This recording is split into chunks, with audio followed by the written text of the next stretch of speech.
Captain Minho Kim was drinking his morning coffee when the alarm started screaming. He stood on the balcony of the Defense Command building, looking out over New Seoul as the sun rose over Hanbit Prime. The city stretched for miles in every direction. Tall buildings made of glass and metal reached toward the sky. Gardens and parks sat between the structures like green jewels. 2 million people lived here. It was the most beautiful city humanity had ever built on another world. The coffee cup fell from his hand and shattered on the floor. In the sky above the city, massive shapes were appearing. Ships bigger than anything humans had ever built dropped out of hyperspace. They were dark and angular, covered in spikes and armor plating. Minho had never seen anything like them. "Sir," Specialist Ji-won Choi ran onto the balcony. Her face was pale with fear. "We're getting reports from all over the system. Unknown ships are everywhere. They're not responding to our calls." Minho grabbed his communicator. "This is Defense Command to all Colonial Navy vessels. We have unknown contacts in system. All ships report status immediately." The reply came back in seconds. "Defense Command, this is Patrol Ship Busan. We count 47 large vessels of unknown origin. They are not broadcasting any identification. They are not responding to our hails." Before Minho could respond, the first blast hit the city. A beam of white-hot energy lanced down from one of the alien ships.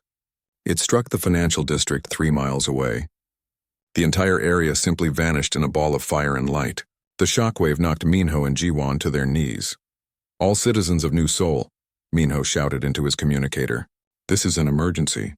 Proceed immediately to the nearest shelter. This is not a drill." More beams fell from the sky. Each one destroyed several city blocks. The aliens were not trying to capture the city. They were trying to destroy it completely. Minho watched in horror as the university district disappeared in flames. Then the commercial sector. Then the residential areas where families lived and children played. Dr. So-young Park was in the middle of surgery when the hospital shook. The lights flickered and went out.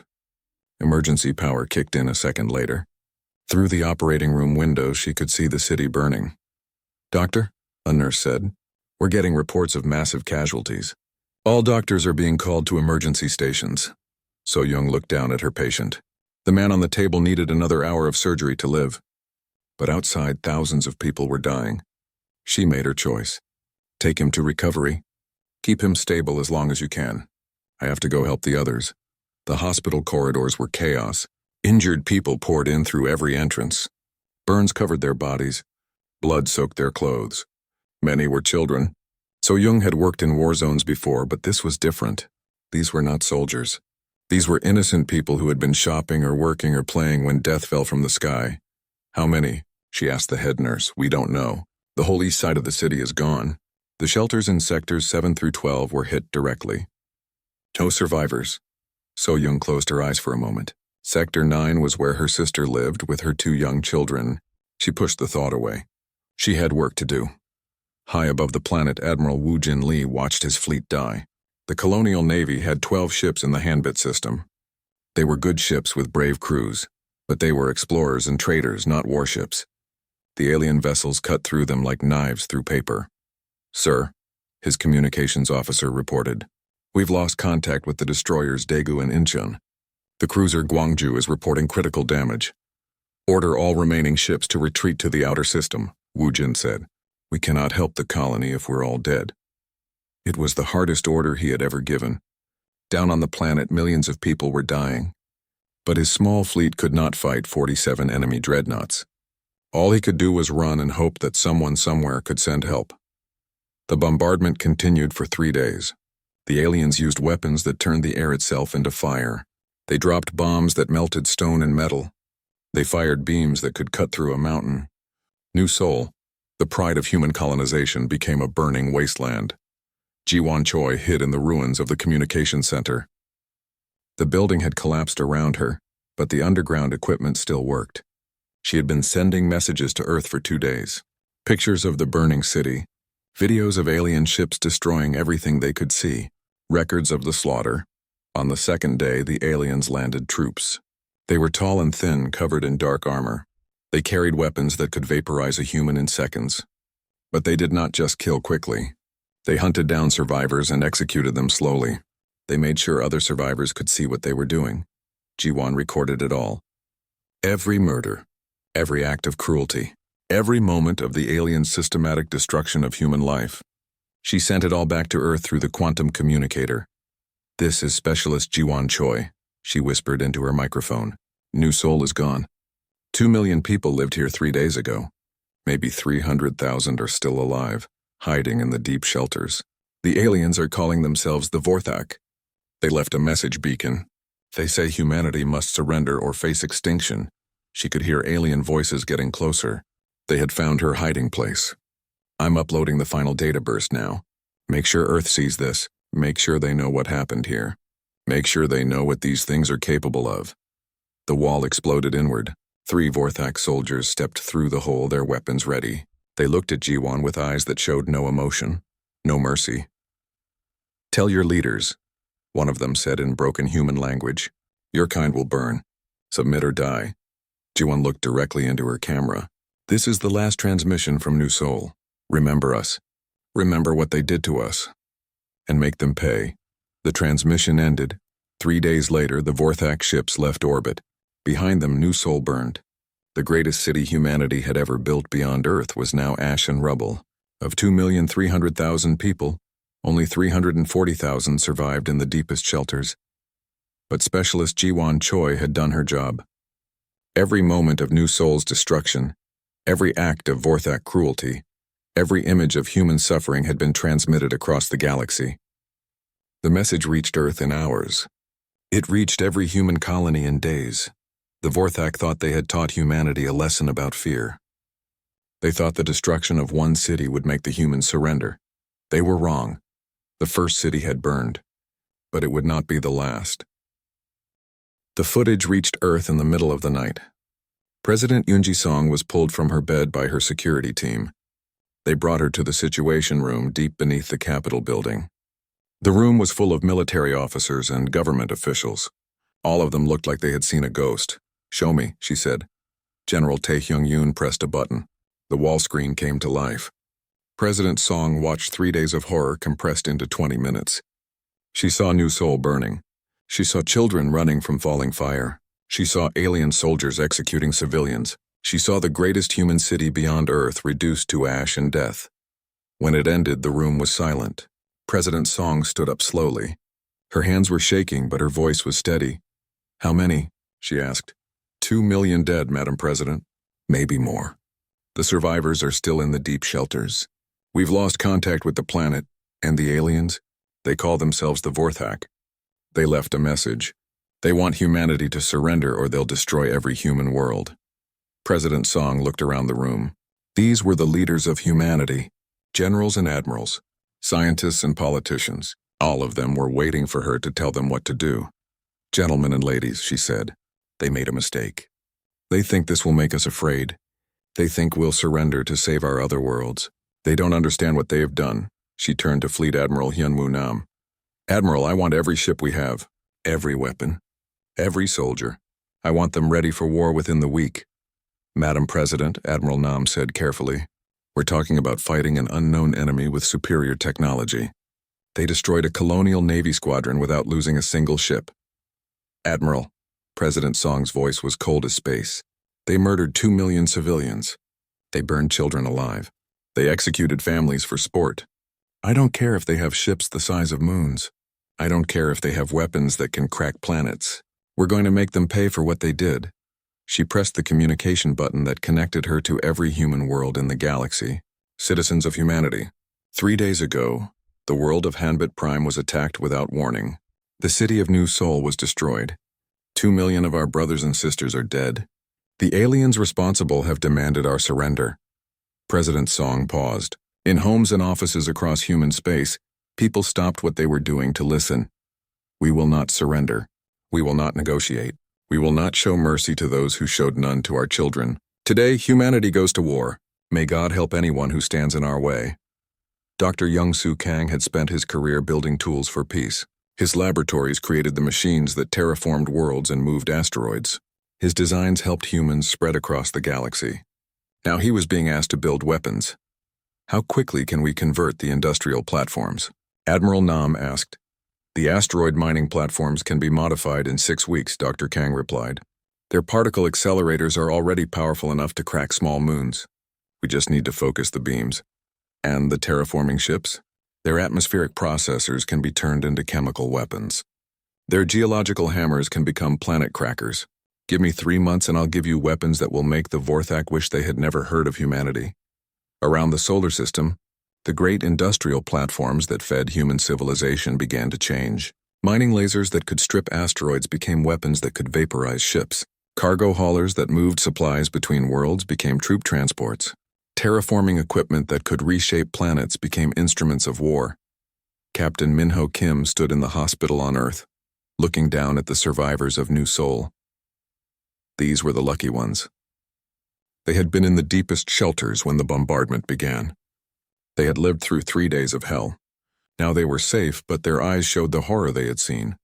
Tell me about their weapons, General Yoon asked. They can turn air into fire, Minho said. Their beams go through our shields like they aren't there. Their troops have armor that stops anything we can shoot at them. What about numbers? 47 large ships attacked Hanbit Prime. Each one was bigger than our biggest cruiser.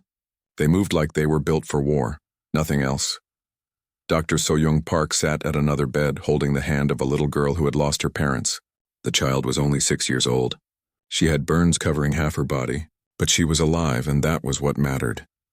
Doctor, the little girl whispered, are the bad aliens coming here too? So-young squeezed her hand gently. No, sweetheart. They're not coming here.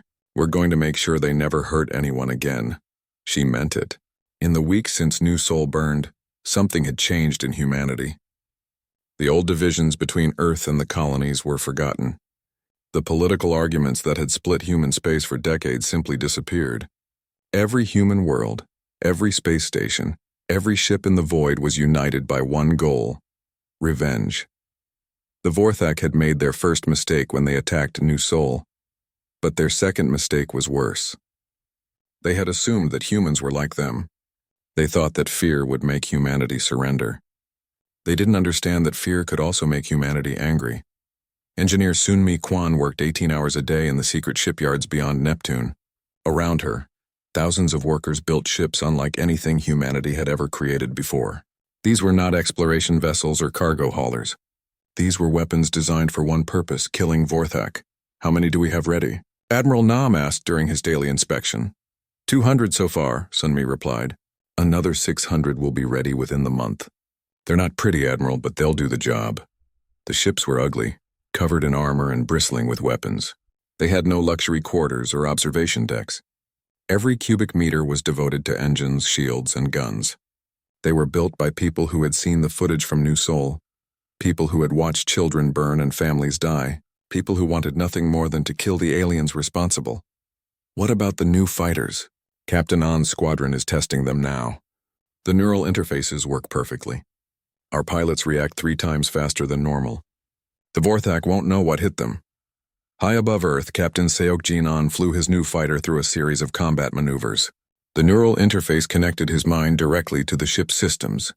He could feel the engines like they were his own muscles. He could sense incoming missiles like they were physical threats to his body. He could target enemies with just a thought. Control, this is Burning Star, he reported. The interface is working perfectly. I've never felt anything like this. It's like the ship is part of me. Copy that, Burning Star. How does she handle? An smiled inside his helmet. Like a weapon built by very angry humans. The months passed quickly. Across human space, the greatest military buildup in history took place. Weapons that had existed only in theory became reality. Ships that would have taken years to design were built in weeks. Soldiers trained with equipment that made them faster and stronger than any human had ever been. The survivors of New Sol were brought before the Colonial Assembly to tell their stories. Captain Minho described the 3 days of bombardment. Dr. So-young showed pictures of the children she had tried to save. The footage from Specialist Ji-won Choi's final transmission was played again and again. They want us to be afraid, President Song told the Assembly. They want us to surrender our freedom to save our lives. But they've made one critical error. They've shown us what they really are.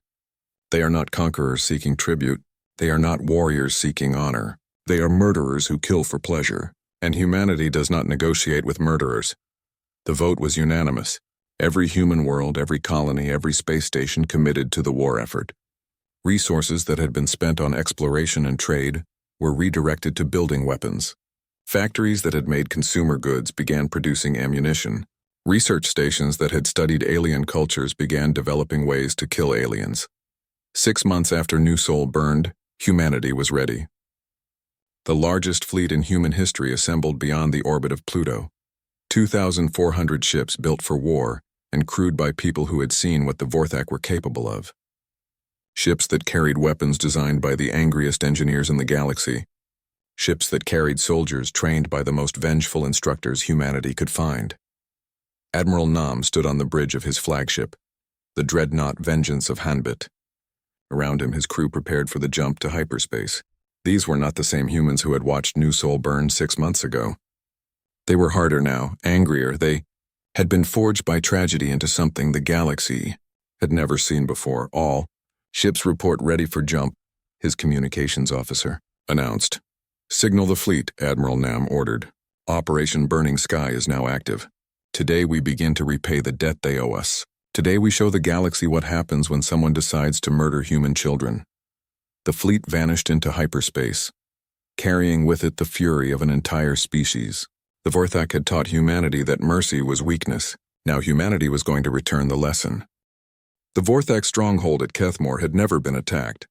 For 300 years it had been the greatest military base in their empire. 1,200 warships called it home. The space around the fortress was filled with mines and automated defense platforms. Any enemy foolish enough to attack would face the combined firepower of the entire Third Fleet. Admiral Gorvak stood in his command center, reviewing reports from the human frontier. In the 6 months since New Sol, his forces had conquered 12 more human colonies. The humans barely fought back. Their ships ran away. Their colonies surrendered without resistance. Clearly, the lesson of New Sol had been learned. Admiral, his tactical officer reported. Long-range sensors are detecting hyperspace distortions. Something large is coming. Gorvak was not concerned. The humans had no ships capable of threatening Kethmore. Their largest vessels were civilian transports converted for war. Primitive and weak. How many ships? The signatures are unclear, sir. The distortions are unusual. Before Gorvak could respond, the human fleet dropped out of hyperspace. 2,400 ships appeared in perfect formation, their weapons already charging. Gorvak stared at the tactical display in shock. These were not the same human vessels his scouts had reported. These ships were massive, angular, covered in armor and bristling with guns. Impossible, he whispered. Where did they get so many warships?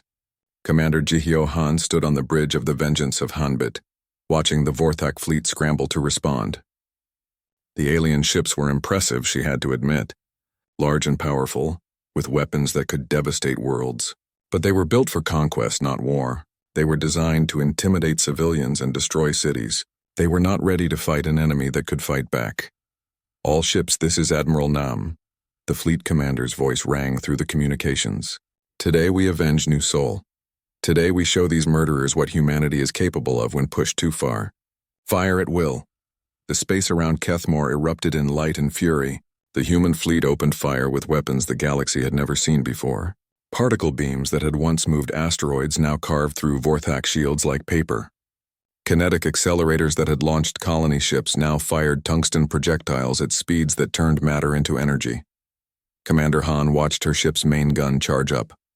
The weapon had been designed to crack moons for mining operations. Now it was aimed at the Vorthak flagship. Fire, she ordered. The beam that lanced out from Vengeance of Hanbit was pure destruction. It struck the Vorthak dreadnought and simply erased the forward third of the ship. Atmosphere and debris exploded into space. The massive vessel, pride of the Vorthak fleet, began to break apart. Target destroyed, her weapons officer reported. Moving to next target. Around the battlefield, similar scenes played out hundreds of times. Human weapons, designed by engineers who had watched children burn, tore through the Vorthak defenses. Ships that had terrorized human colonies for months were reduced to expanding clouds of plasma and metal. Captain Seokjin An led his fighter squadron through the chaos. His neural interface made him faster than any normal pilot. He could feel incoming missiles through his ship's sensors. He could target enemies with just a thought. His weapons locked onto a Vorthak fighter and fired. Splash one, he reported as the alien ship exploded. These things are slow. It's like fighting targets in a training simulation. His squadron followed him into the heart of the Vorthak formation. The alien fighters tried to intercept them, but they might as well have been standing still. On's enhanced reflexes and direct neural control made him untouchable. In minutes, his 12 fighters had destroyed 40 Vorthak interceptors. Control, this is Burning Star Squadron. We own this airspace. Moving to attack the defense platforms, Colonel Dongwu Lim led the first wave of assault troops against the Kethmore space station. His soldiers wore armor that turned each of them into a walking tank. Their weapons could punch through bulkheads like they were made of paper. Their enhanced strength let them move in ways that defied physics. First platoon, take the command center, he ordered as his transport ship docked with the station. Second platoon, secure the power core. Third platoon, find the communications array. I want this station taken in 20 minutes. The Vorthak defenders tried to stop them. Their weapons were powerful enough to kill unarmored humans instantly. But Lim's soldiers were not unarmored humans. They were weapons of war designed by people who had seen what the Vorthak did to helpless civilians. Contact front, one of his soldiers reported. 20 Vorthak troops in the main corridor. Take them down. No prisoners. The battle inside the station was brutal and one-sided. The Vorthak had never faced enemies like these enhanced human soldiers. Their armor stopped Vorthak weapons. Their speed let them dodge incoming fire. Their weapons turned Vorthak soldiers into vapor. In 18 minutes, the station was secure. In the command center, Colonel Lim found something that made his blood run cold. Records of Vorthak operations, plans for attacking more human worlds, video recordings of the cleansing of New Sol, filed away like training materials. Admiral Nam, he reported. You need to see this. They have detailed plans for attacking Earth. They were going to do to our homeworld what they did to New Sol. Back in space, the battle was already over. Of 1,200 Vorthak ships, fewer than 50 remained. Most of those were damaged and trying to flee. Admiral Gorvak's flagship was a burning wreck, its command crew dead or dying. Engineer Sunmi Kwan monitored the battle from her position aboard the mobile shipyard. Her ugly, purpose-built warships were performing exactly as designed. They were not elegant or beautiful. They were tools of destruction created by people who had a very specific job to do. Damage report, Admiral Nam requested. Minimal casualties, came the reply. 12 ships with minor damage. No ships lost. The Vorthak weapons can't penetrate our new armor. It was true. The human ships had been designed by people who had studied every second of the New Sol attack. They knew exactly what Vorthak weapons could do. Their armor and shields were specifically built to stop those weapons. It was like wearing perfect armor against an enemy whose attacks you had memorized. What about the fleeing ships? Intercepted. None will escape this system. Admiral Nam nodded. That was important. No Vorthak ship could be allowed to escape and warn their empire about humanity's new capabilities. The next attack had to be a complete surprise, just as New Sol had been. Open a channel to all ships, he ordered. Channel open, sir. This is Admiral Nam to all ships of the human fleet. Today we struck the first blow for justice. Today we showed the galaxy that humanity will not tolerate the murder of our innocent. But this is only the beginning. The Vorthak Empire has dozens of worlds, hundreds of ships, millions of soldiers who participated in genocide. We will not stop until every one of them has been brought to justice. He paused, looking at the tactical display. Where once 1,200 enemy ships had threatened human space, now there was only debris and escape pods. Broadcast this message on all Vorthak frequencies, he continued. Tell them what happened here. Tell them that New Sol has been avenged but not forgotten. Tell them that humanity is coming for all of them. Tell them that mercy is a privilege they forfeited when they decided to murder our children. The message went out across Vorthak space. Images of their greatest fleet being destroyed by humans they had thought were weak and helpless. Video of Kethmore Station being taken by soldiers who moved like ghosts and struck like lightning. Recordings of Admiral Nam's promise that this was only the beginning. In the Vorthak capital, High Commander Zethrak watched the footage with growing horror. In 6 hours, the humans had destroyed forces that had taken decades to build. They had weapons that made Vorthak technology look primitive. They fought with a coordination and fury that suggested they were not just angry about New Sol. They were organized. They were prepared. They had been planning this. How many survivors? He asked his intelligence chief. 43 ships escaped Kethmore, less than 4% of the Third Fleet. Admiral Gorvak is dead. The station is completely destroyed. And the humans? No losses. Their ships are undamaged. They're already moving toward the Delac system. Zethrak felt something he had never experienced before. Fear. The humans were not behaving like a defeated enemy. They were acting like predators who had just tasted blood. They were not running from the Vorthak Empire. They were hunting it. Send a message to all fleet commanders, he ordered. Full military alert. Recall all ships to defensive positions and send a diplomatic signal to the humans. Perhaps we can negotiate. His intelligence chief looked shocked. Sir, negotiate with humans? You saw what they did to the Third Fleet. These are not the same humans who begged for mercy at New Sol. These humans have become something else. Something dangerous. Something that might actually be able to destroy us. The message went out, but it was too late. Humanity had learned the lesson the Vorthak taught them. They had learned that mercy was weakness. They had learned that diplomacy was for equals. They had learned that sometimes the only way to stop a monster was to become something worse. The galaxy was about to discover what happened when humans decided to stop being civilized. High Commander Zethrak stood before the Vorthak Council of War, trying to explain how the greatest military force in their empire had been destroyed in 6 hours. The council members listened in growing disbelief as he described human weapons that could cut through their finest ships like paper. Surely you exaggerate, Council Leader Vorthak said. The humans are a primitive species. We have observed them for decades. They build cities, not weapons. They explore, they do not conquer. I am not exaggerating, Zethrak replied.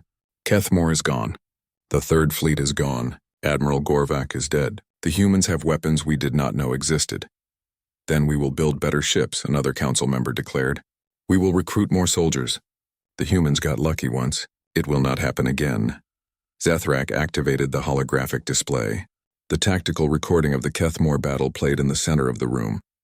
The council watched in silence as human ships appeared from hyperspace in perfect formation. They watched particle beams slice through Vorthak shields. They watched a fleet that had never known defeat simply disappear under human firepower. This was not luck, Zethrak said when the recording ended. This was preparation. The humans have spent 6 months building these ships. They have studied our weapons and created counters for all of them. They have turned their entire civilization into a war machine. Impossible, Vorthak insisted. We destroyed their most important colony. We killed millions of them. They should be begging for mercy, not building fleets. Perhaps, came a new voice from the chamber doors. You do not understand humans as well as you thought. Everyone turned to see Ambassador Kelvak enter the room. He was old for a Vorthak, one of the few who had actually studied human culture. Most of the council ignored his reports, considering human civilization too primitive to be worth understanding. Ah, our expert on primitive species, Vorthak said with obvious contempt. Please enlighten us about your pet humans. Kelvak activated his personal display. Images of human history appeared in the air. Wars, genocides, revolutions, cities burning, and armies marching. Humans are not like us, he said. When we are attacked, we calculate the odds and surrender if we cannot win. When humans are attacked, especially their civilians, they do something else entirely. They become angry. Anger does not build warships, another council member said. Human anger does. They have a saying, never corner something that has nothing left to lose. We destroyed New Sol to make them afraid. Instead, we made them furious. And furious humans are the most dangerous predators in the galaxy. The council members looked skeptical, but Zethrak nodded. What do you recommend, Ambassador? Immediate peace negotiations, full reparations for New Sol, withdrawal from all human space, and pray to whatever gods you believe in that they accept our surrender. The room erupted in angry voices. Surrender to humans? Impossible! The Vorthak hegemony had never surrendered to anyone. They were the conquerors, not the conquered. We will not surrender to primitives, Vorthak declared. We will gather our fleets and crush them properly this time. Kelvak shook his head sadly. Then you will doom our species. But perhaps that is what we deserve for what we did at New Sol. Grand Admiral Seungyun. Cho received the Vorthak diplomatic message, while his second fleet was destroying the military shipyards at Delac Prime. The alien message was formal and polite, offering reparations and territorial concessions in exchange for peace. Admiral, his communications officer said, they want to open negotiations. They're offering compensation for New Sol. Cho looked at the tactical display. Below them, Delac Prime burned. The planet had been a major military construction center, building the ships that had attacked human colonies. Now it was a molten wasteland. His planet-cracking weapons had turned the shipyards into expanding clouds of superheated gas. "Send them Admiral Nam's response from 6 months ago," he ordered. The message was simple and direct. "You taught us that mercy is weakness. We learned the lesson well." Tech specialist Hoseok Bey monitored the bombardment from his position aboard the weapons platform Righteous Fury. His planet crackers were working exactly as designed. Weapons originally built to break apart, asteroids for mining were now being used to break apart worlds that supported the HFY War machine, targeting the industrial centers on continent 3, he reported. Firing sequence initiated. The beam that struck the planet's surface was pure annihilation. It penetrated the crust and detonated the planet's mantle. Tectonic plates shifted and cracked. Volcanoes erupted across half the world. In minutes, a planet that had built ships for 3 centuries was uninhabitable. "Target destroyed," Bey reported. "No industrial capacity remaining." Commander Jisoo Min led her special operations team through the corridors of the Vorthak research station at Belcor 7. Her soldiers moved like ghosts, their stealth suits making them invisible to alien sensors. Their mission was specific: capture or destroy all research data, then eliminate the facility. "Control, this is Ghost Team," she whispered into her communicator. "We're inside the station." Moving to the data core. The station held research on biological weapons.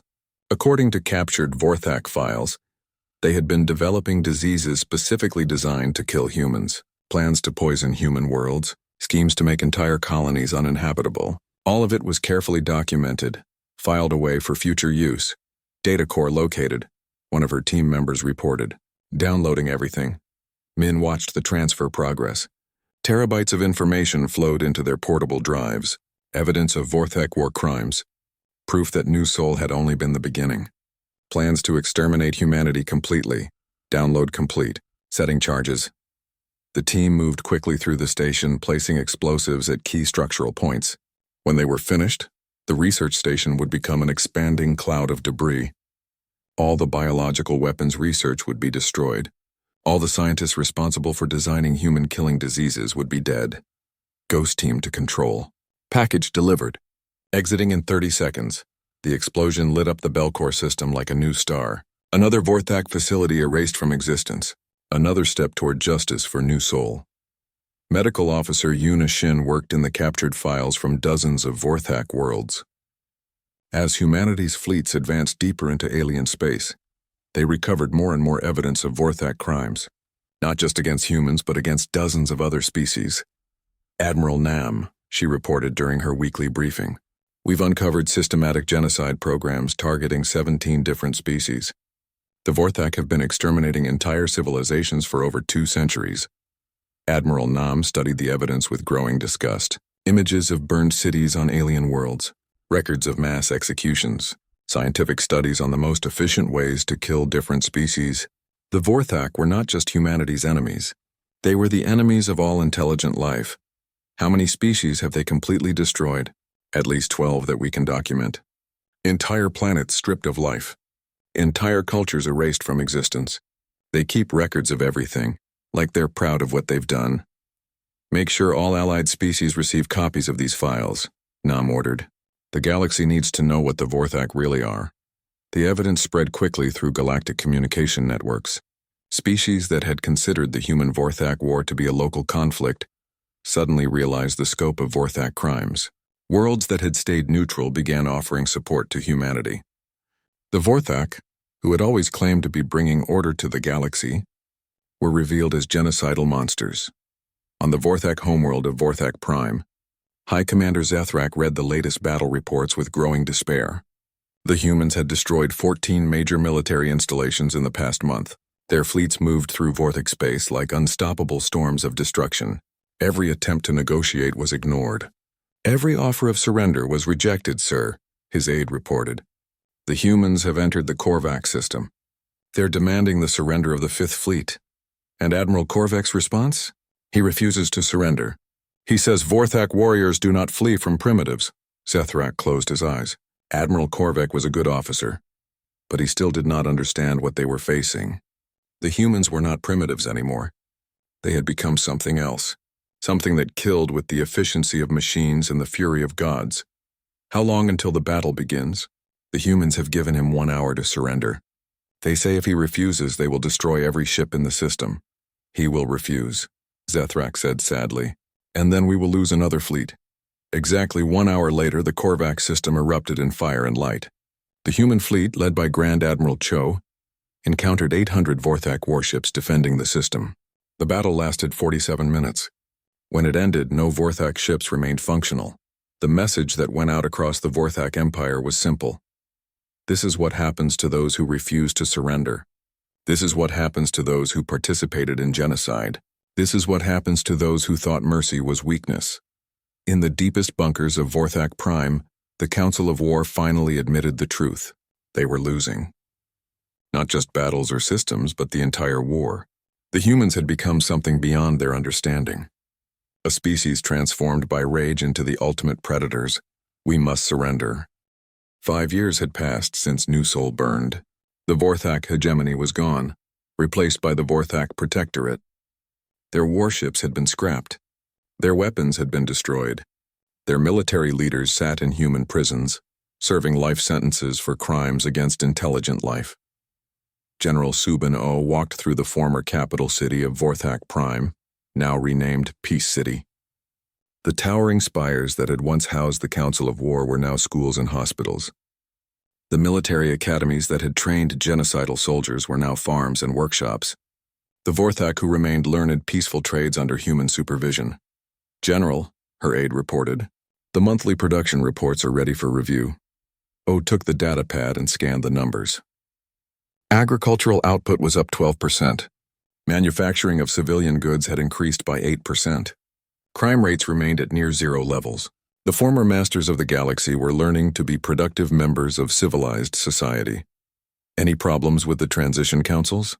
A few complaints about work assignments, but nothing serious. The younger Vorthak are adapting well. It's mostly the older generation that still has trouble accepting the new reality. O nodded. It was understandable. The older Vorthak had grown up believing they were the superior species, destined to rule the galaxy. Learning that they were now subjects of the humans they had tried to exterminate was a difficult adjustment. She stopped at a memorial plaza in the center of the city. A crystalline monument rose toward the sky, containing the names of every being killed by the Vorthak Empire. Human names from New Sol were there, but so were the names of 12 other extinct species. Billions of individuals remembered forever in quantum crystal. Architect Mingi Ha had designed the memorial to be beautiful, but sobering. It caught the light in ways that made the names seem to glow. At night, holographic displays showed images of the lost worlds and cultures. It was a reminder of what the Vorthak had done, and why they could never be allowed to do it again. Captain Na Young Im commanded the peacekeeping fleet that patrolled the former Vorthak territories. Her ships were sleek and powerful, designed for both exploration and war. They carried sensors that could detect military buildups from light years away, and weapons that could end civilizations if necessary. Captain, her communications officer reported, we're receiving a diplomatic signal from the Zelek Republic. They want to discuss trade agreements. Set up a meeting, Im replied, but keep the fleet at alert status. Trust is earned, not given. The Zelak were one of 17 species that had allied with humanity during the war. They had provided intelligence about Vorthak movements and offered safe harbor to human refugees. Now they wanted to establish formal trading relationships with the new galactic order. It was a delicate balance. Humanity had become the dominant military power in the galaxy, but they did not want to become the next Vorthak. They wanted to build a civilization based on cooperation, not conquest. But they also remembered the lesson of New Sol. Peace required strength, and strength required vigilance. Ambassador Kijung Song stood before the Galactic Council in its magnificent chamber on Nexus Station. Representatives from 47 species listened as he delivered humanity's formal address to the galaxy. His words were carefully chosen, diplomatic but firm. Humanity seeks peace among the stars, he said.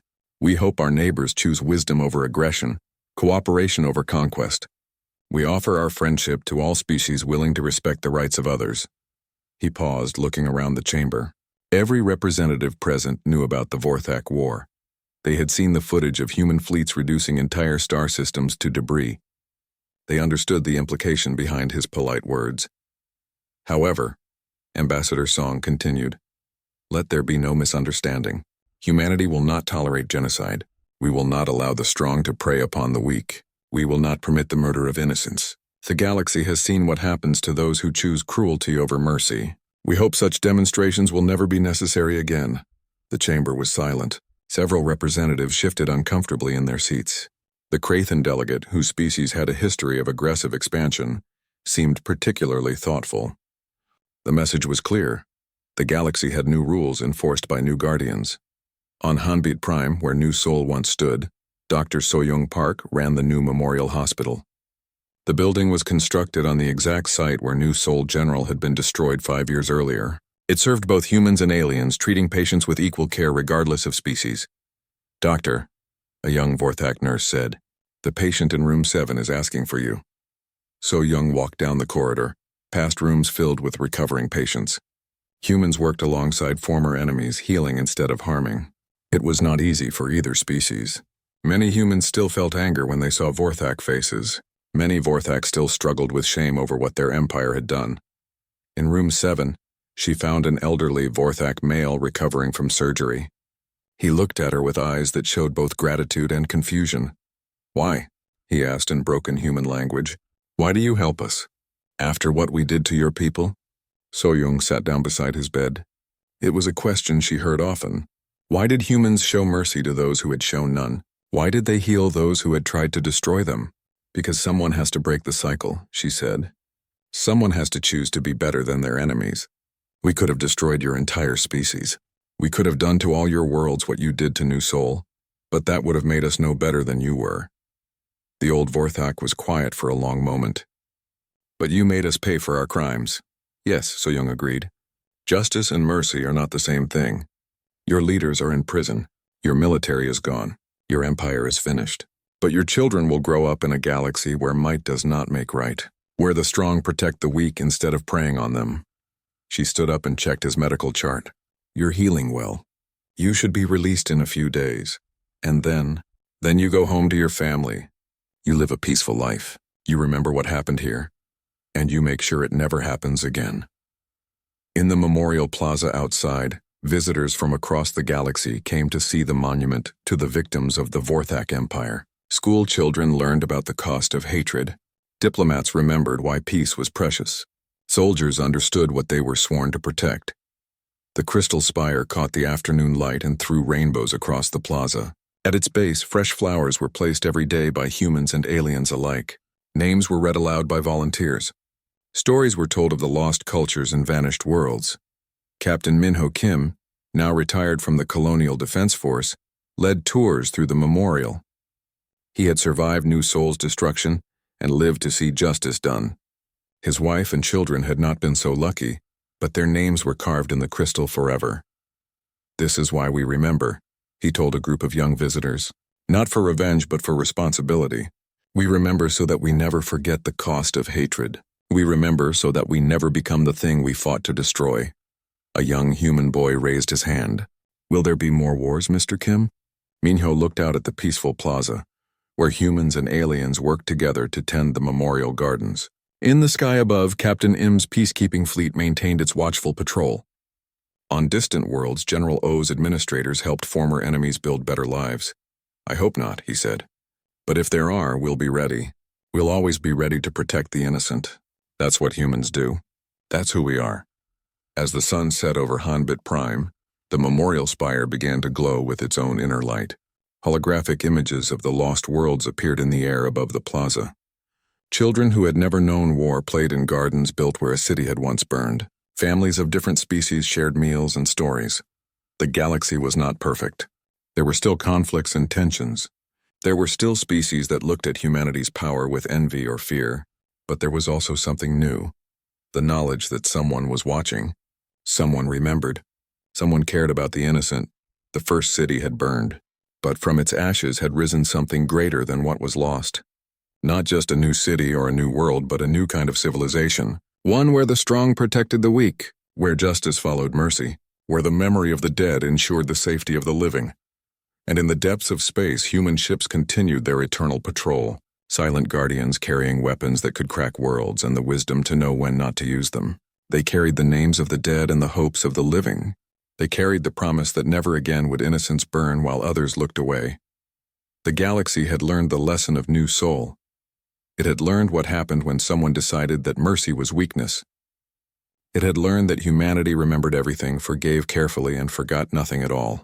The first city burned, but humanity's response had lit a fire that would burn forever in the darkness between the stars, a fire that brought light to the lost and fear to those who would prey upon the innocent. And that fire would never go out.